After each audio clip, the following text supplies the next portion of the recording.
Hey everybody, welcome to the Fired Up with CJ show. In the previous segment, we've been talking to Looking to save time and boost efficiency? Dive into a collection of free productivity tools and guides.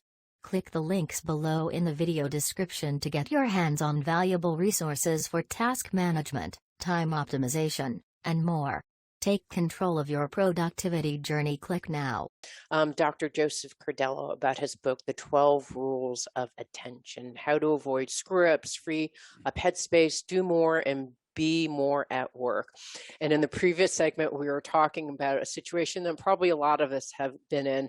Either we lead a group or we're part of a group and we're doing a project, and in comes this, and we all have different ways and dynamics that we engage when we're in a group, some of which are helpful, some of which are not. We may go into dread, we may go into overdrive, we may go into, who knows what we go into. In my example, I was talking about how I get into dread, overdrive, and just go into this like automatic autopilot zombie like place. So having heard that example, one of the ideas that you mentioned in your book is talking to your brain.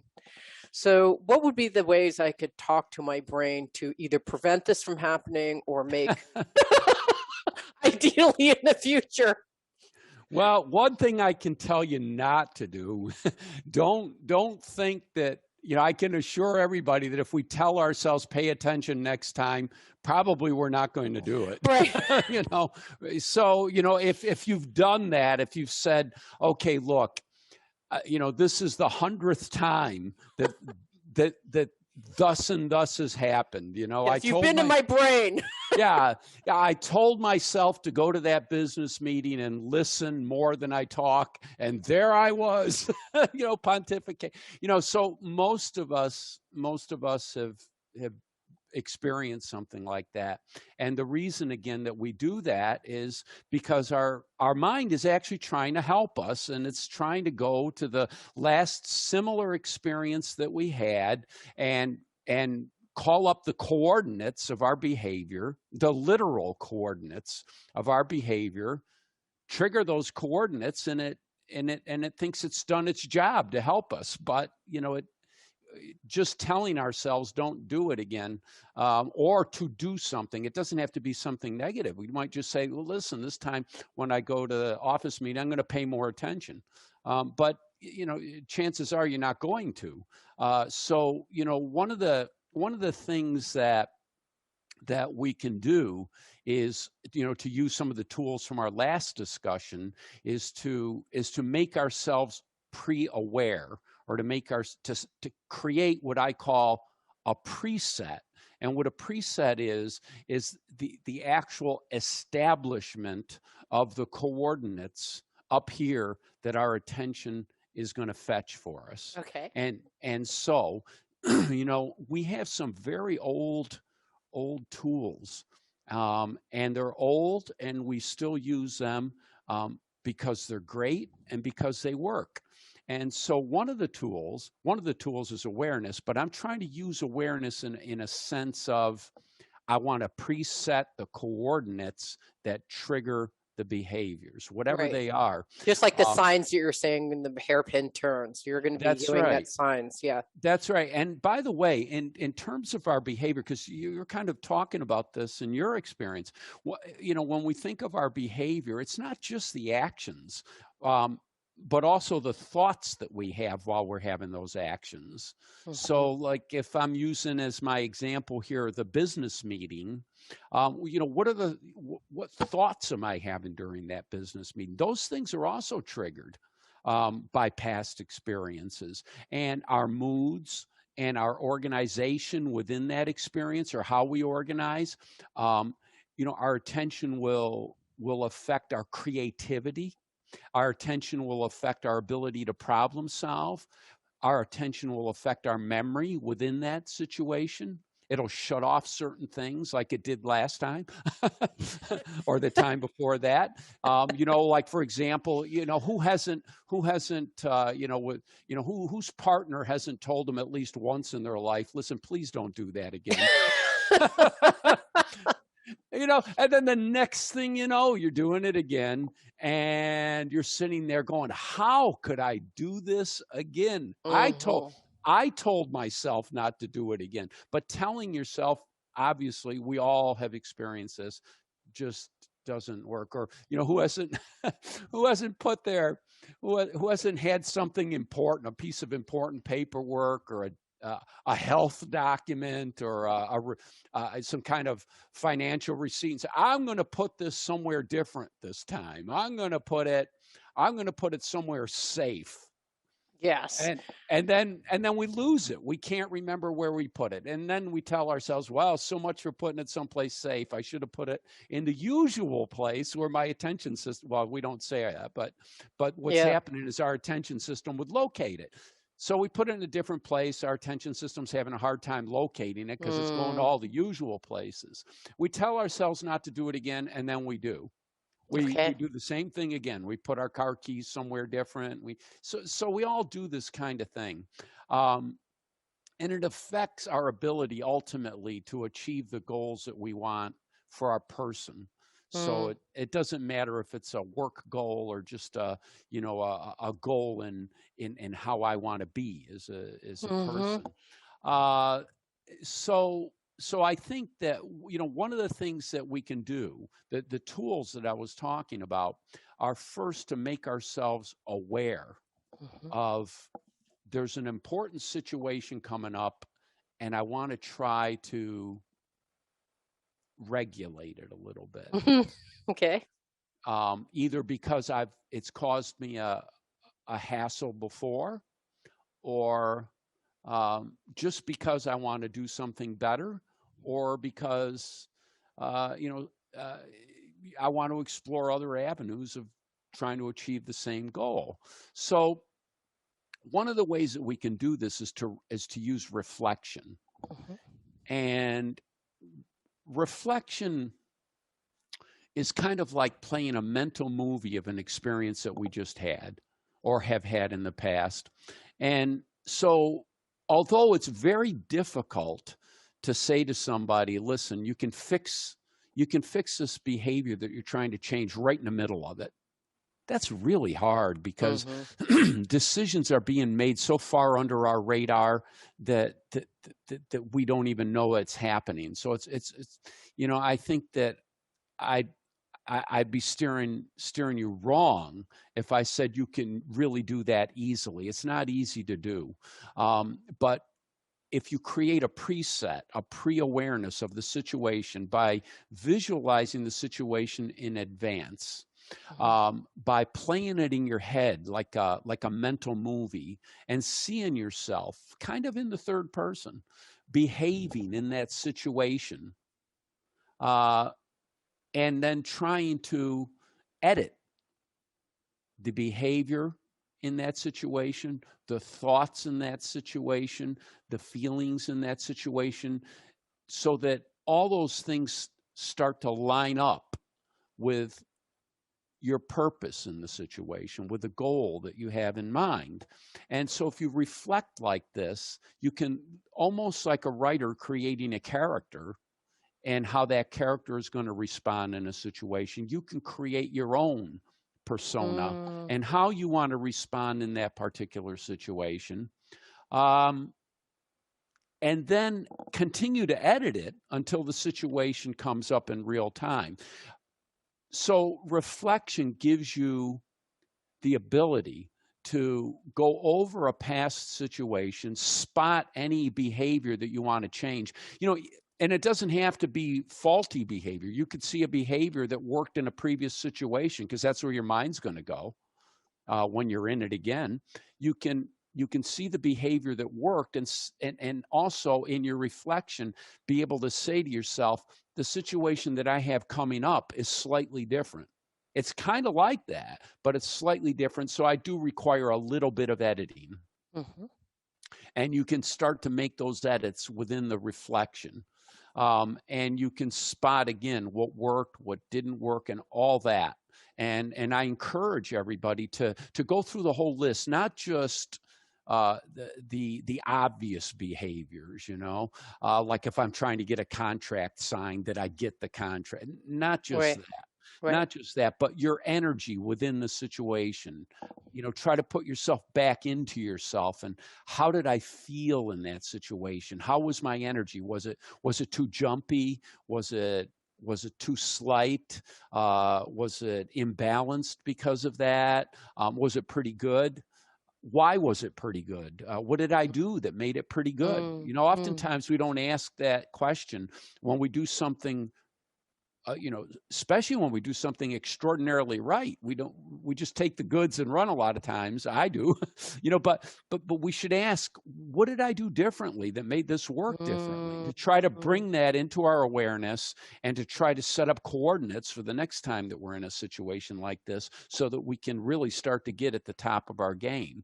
And I encourage people to consider things like the way their memory worked within the situation, the thoughts that they had, where did their mind go, where did their emotions go, and how did they feel physically, how did they feel about the environment around them, and so on, so that they can really start to see the effects of their internal experiences within that task or goal, and even the effect of the external environment on them, and how they coordinated to bring us to a certain result that we either like or don't.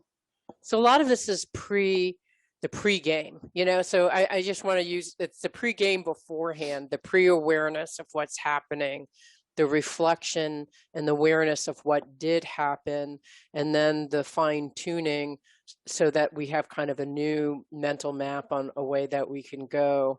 Is that right? So is it mostly in the pre-game, or because you talk about visualizations, reflections, is there anything else that you you'd think? I would encourage, I defined mindfulness as a way in which you can increase the energy of attention.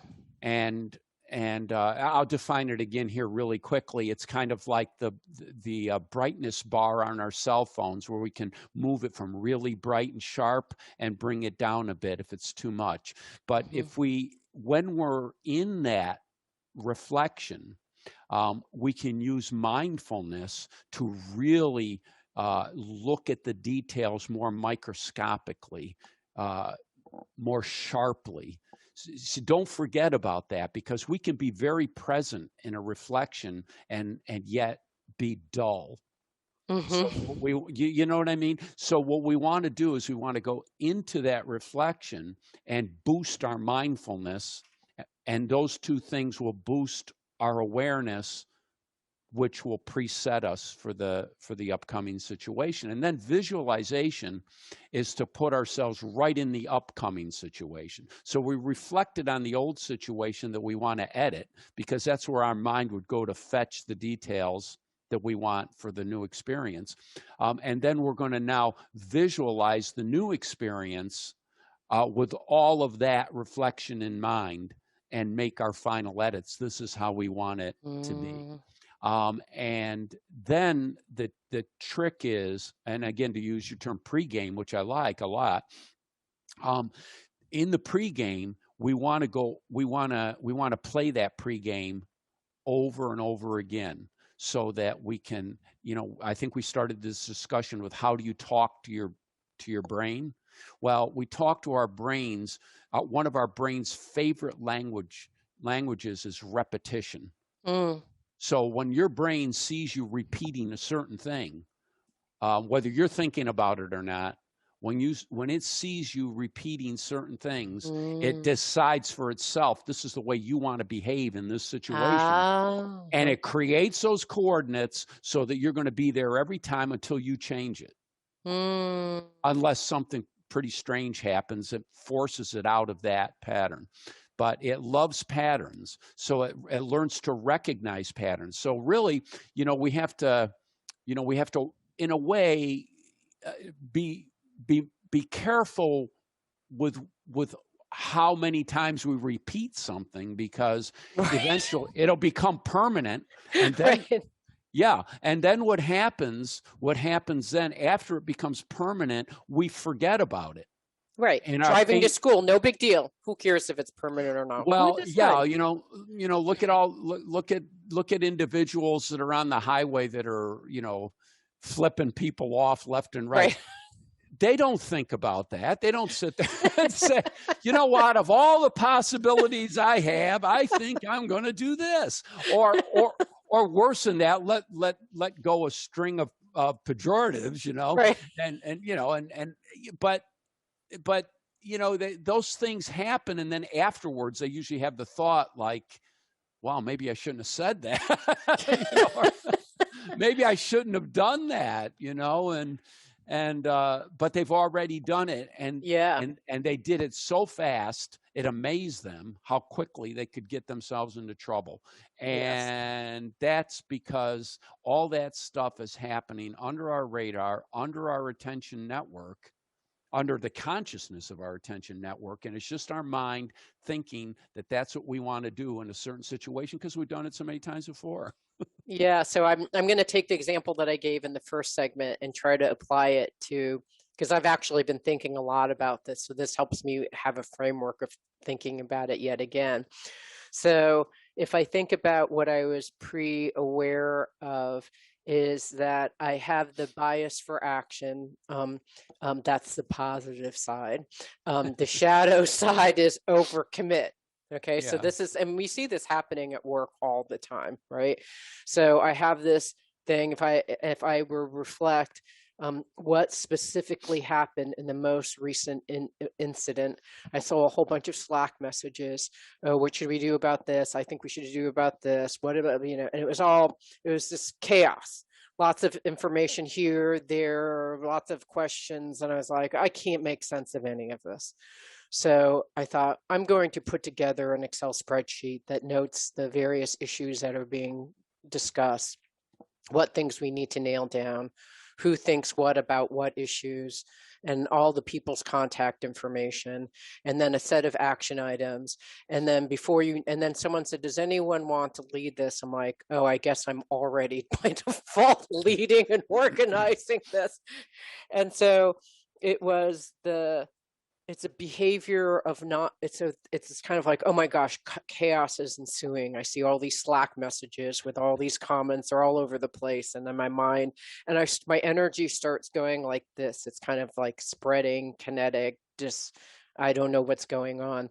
And so my own behavior is to take control over the situation and create order out of chaos, so I can feel calmer. So this is basically what happened in the recent incident when I yet overcommitted again.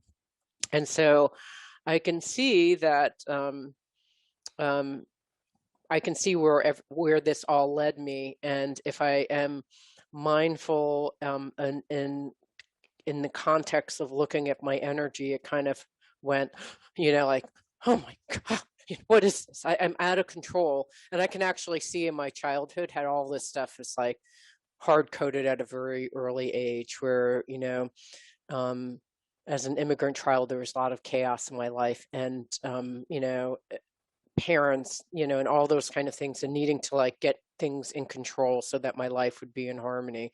So, this has like a long, I like how you're doing this, and it's like, tell me more. You just write this on a pad, but I can see where this is coming from. I'm mindful, and I actually even know the origins of where this comes from, the deep origins that have come from my childhood. And so here's what I'd like to visualize. Like if I were to take an edit, I would say to myself, you see it? It's like, okay, this is chaotic. You don't have to do anything about it. When someone says, who wants to lead this? Wait for a day. Wait for 2 days. Mm-hmm. Wait until someone else raises their hand. Why do you have to do this? You don't have to do anything. So if I were to create a new behavioral response, it would be to like look at all of the chaos that's happening and my desire to want to fix the chaos, and just be mindful that that's happening during the meeting when I'm seeing all the Slacks coming in and just like kind of putting and asserting different language, like you don't have to do anything. You know, you're not going to be of more value or less value if you do anything. You can just stay here. Don't do anything. Just sit here. You don't have to control anything. Like if I were to insert that language and just be completely present during the whole thing and not do anything, that would be my goal.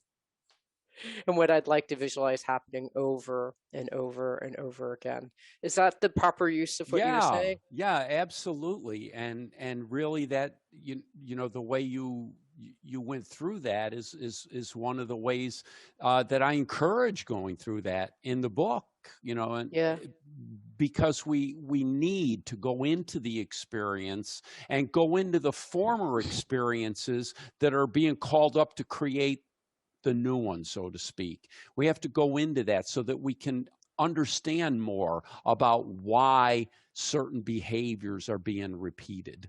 So we understand the technology of it, you know, that our attention network's going to fetch it. But there's other reasons too, like you picked out there. And one of the interesting things, like as you were telling your story, my sad story of overcommitment. One of the interesting things that I found there that I equate with with what a lot of people say, really, including myself, is that when those kind of when we act thusly, like when we say to ourselves, well, you know, I can feel my energy going awry and everything, and what we really want is we want to balance. We want to balance ourselves because that's where the stress is coming from. We feel the imbalance. So what we do is we do something like what you described, and that feels good at the moment because that's the way we fixed it before. But then later on, we say to ourselves, "What did I do? You know, now I brought more stress into my life because maybe I didn't want to do that. You know, I didn't have to do that, but we do it. We do it to quell the stress of the moment, and then, you know, a day or two later, it's bringing back another stress. So that's a good indication. And, you know, we all do this. Those are good indications that we need to go in, take a look, and how we can do things differently, and then make ourselves, you know, again, aware and mindful and attentive as to how we can do that. Okay, I love it. So we've been talking to, I'm just taking work example of which your book, 12 Rules of Attention, How to Avoid Screw-Ups, which I did, free up headspace, which I'm hoping to get, do more, which I'm hoping not to do, but at least be more at work.